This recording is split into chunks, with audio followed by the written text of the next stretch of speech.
Now that we have the stream up,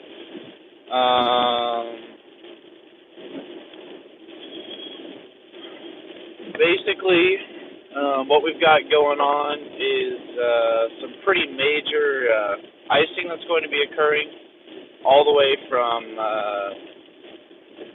parts of Cincinnati through Columbus, maybe even up as far north as Canton. Right now, I'm driving through Akron on my way, driving south from Akron on 77 South. And you can see we do have a little bit of freezing rain falling, kind of a wintry mix. It's more or less a mix of freezing rain and actual just normal rain. So, given that we have this mix, it's not really icing over too bad here. So, I'm not really as concerned as I initially was whenever I first came out and saw how much freezing rain had accumulated onto the car. But yeah, so if you live anywhere across, anywhere basically south of Akron, south of Mansfield, so that includes places like Columbus, you guys are in the realm of seeing some very, very serious freezing rain. A lot of ice accumulation if you live in even as far north as Canton, maybe even possibly up to Akron, if the atmosphere does get cold enough there in the lowest levels to change that. Or what am I saying? Gosh, places south of Cincinnati and Columbus, you should be seeing rain. Places north, like Akron, you should be seeing that freezing rain, and then places up near the lake, you'll be seeing snow. And I said that backwards. I don't know. Too many cars out on the road right now. There's actually almost nobody. There's nobody behind me. It's kind of a nice evening drive, really. Just it's really rainy and crappy. Other than that, but yeah. So I don't know why that. But yep. So the roads seem like they're okay, at least so far. But if you live up in places, like I said, around probably the major areas, Akron, Cleveland, you got a chance of seeing some ice accumulation, especially if you live right in between where the rain is and where the snow is on the northern end. So places like Akron, Canton even, you've got a good chance of seeing some pretty heavy ice accumulations, especially that zone of Akron and maybe just north, because there was some freezing rain already falling there. I was definitely pretty concerned whenever I left from Akron that the freezing rain was going to make the roads terrible. But as I've driven south towards Canton, the roads have gotten a lot better. So, but yeah, so I guess off topic of weather,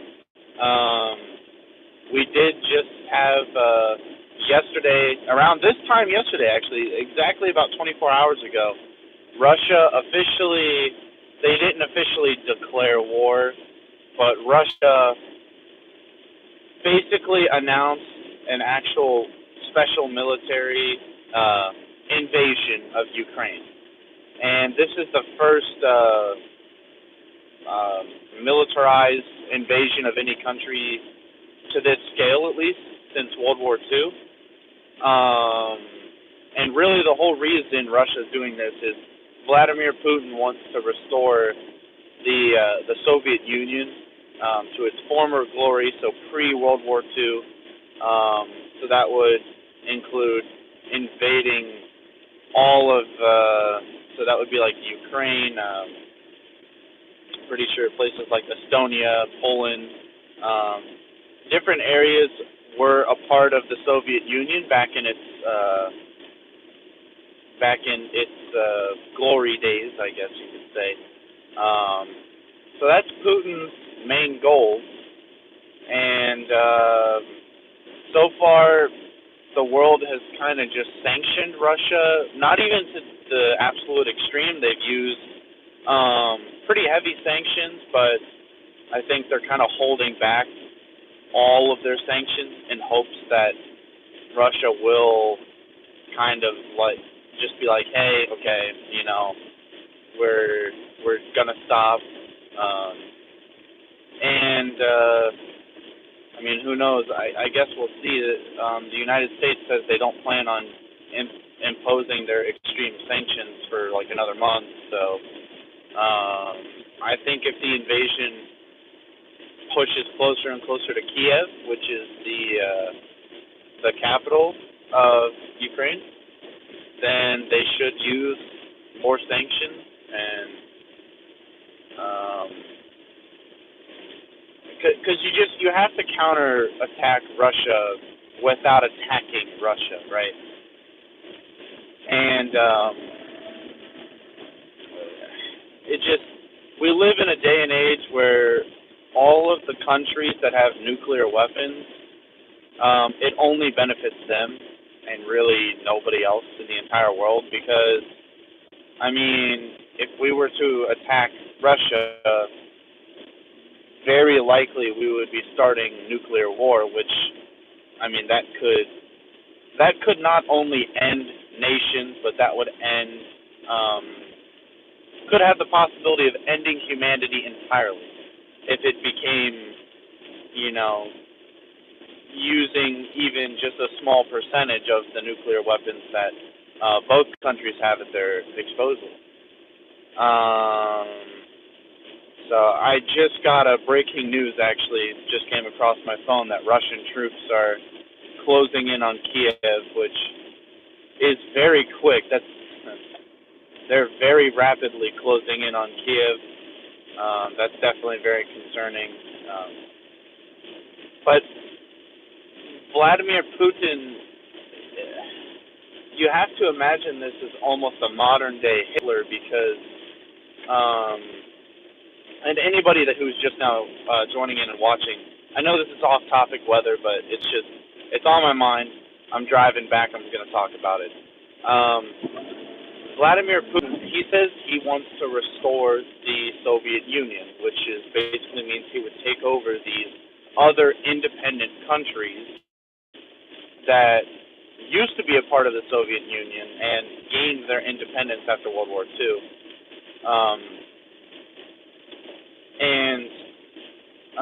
If you think about it, in World War II, Hitler did the same thing, where Hitler invaded Austria, and because of his invasion into Austria, he walked in there, he invaded Austria.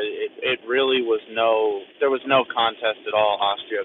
He basically took over Austria. He said that he wanted to recreate the German motherland.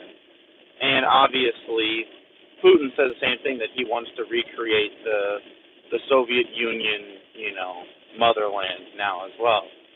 So,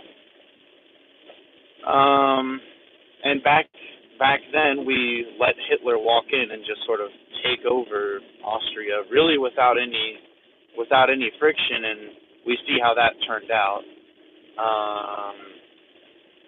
It started World War II.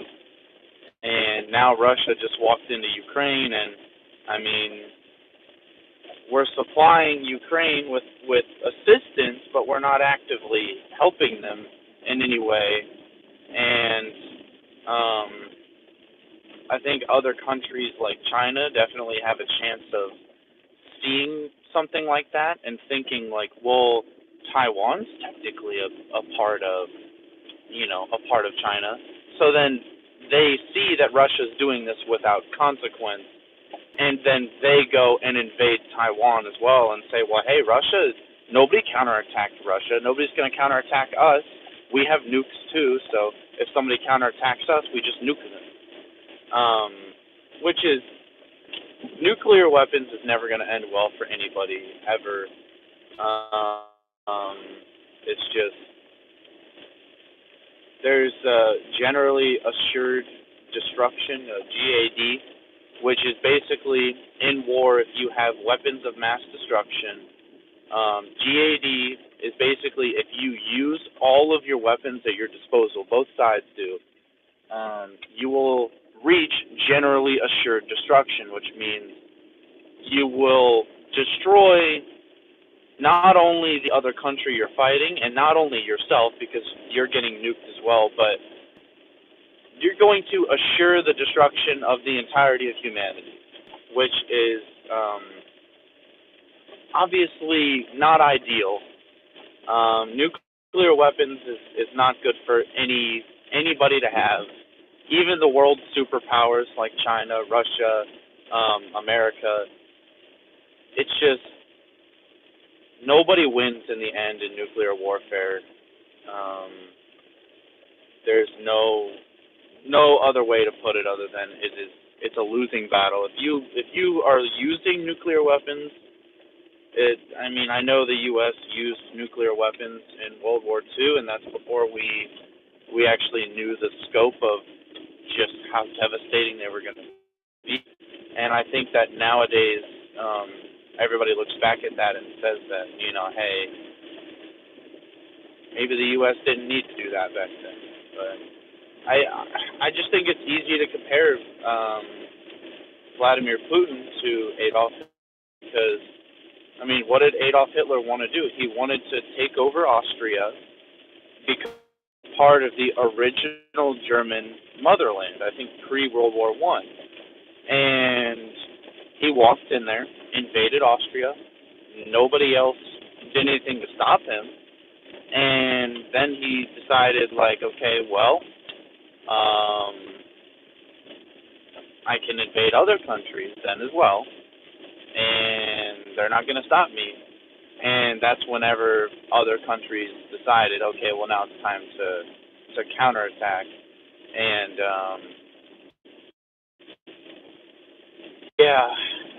Putin's thinking is the same way. Vladimir is just thinking to himself, well, hey, Ukraine was part of the original Soviet Union, so if we invade Ukraine, all we're trying to do is reestablish the original Soviet Union. The only problem is Ukraine is an independent, democratic country. They have an elected president, not like Vladimir Putin. Vladimir Putin is a president, but he's a dictator. Everybody knows that that's a dictatorship for sure.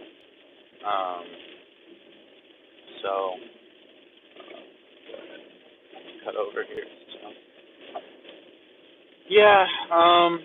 This is, I'm 20 years old and living through some of these pretty major historical events is it's interesting to say the least. COVID will go down in history as a very major moment in our lives, something that'll be taught to kids in school. And Russia invading Ukraine, I think yesterday, February 23rd, will be a day that's remembered in the history books. Because if Russia does try to establish the Soviet Union and invades, I think, Estonia or something along their western coast, a country that's a part of NATO, then you would see all 20 countries in the NATO alliance would likely declare war against Russia, and that chances are, I think China would probably side with Russia or stay out of it completely because China, China hasn't condemned what Russia's done. They said that they refuse to sort of denounce what Russia's done thus far. So,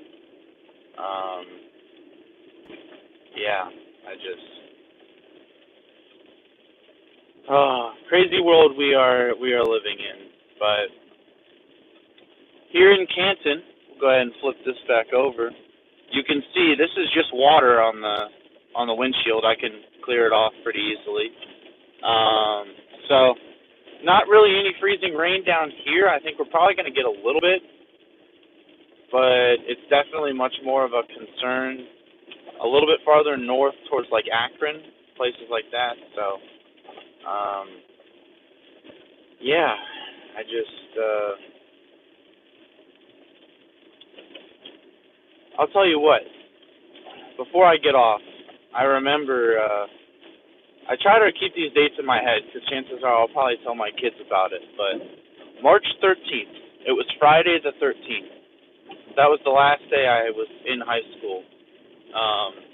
I remember our teachers telling us, like, hey, we're going to have a 3-week-long spring break, and, you know, then you guys are going to come back, and we're going to get right back into our material and everything.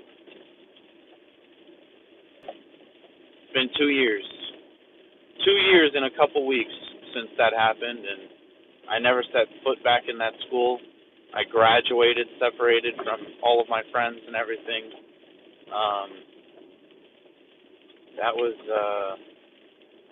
That was very obviously a moment in history.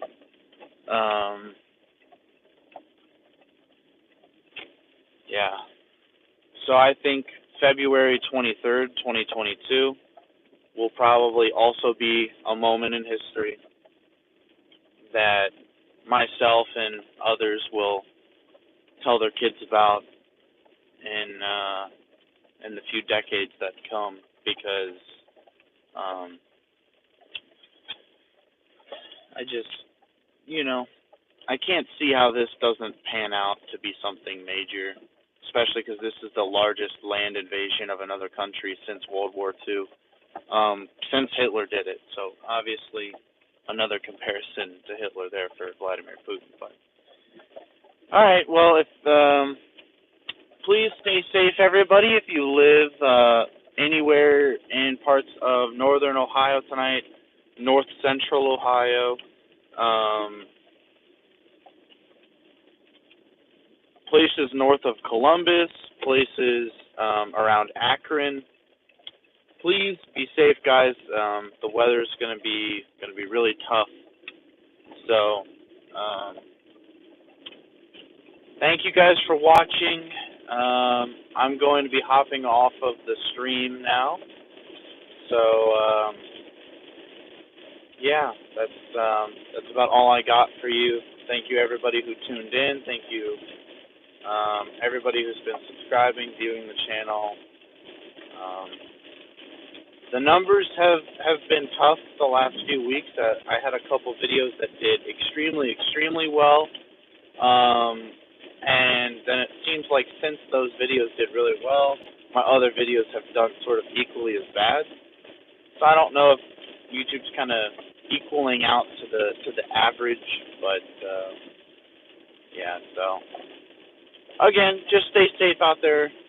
Tomorrow morning, if you guys have to drive to work anywhere in northeast Ohio, north central Ohio. So yeah. All right, guys. That's all I have for you, so peace out.